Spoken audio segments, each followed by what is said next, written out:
भद्रं भीषणं भद्रं मृत्यो मृत्यो नमाम्यहम् ॐ श्रीकृष्णाय नमः ॐ श्रीकृष्णाय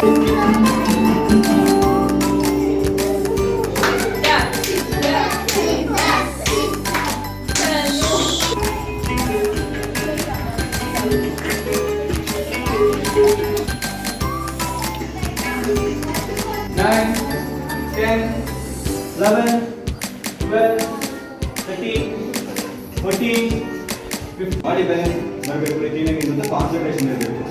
ಯಾರೇ ತುಂಬ ಕಾನ್ಸಂಟ್ರೇಷನ್ ಇರುತ್ತೋ ಅಲ್ಲಿ ಬಾಡಿ ಬ್ಯಾಲೆನ್ಸ್ ಚೆನ್ನಾಗಿರುತ್ತೆ. ಓಕೆನಾ? ಹೇಳು ನಿಮ್ಮ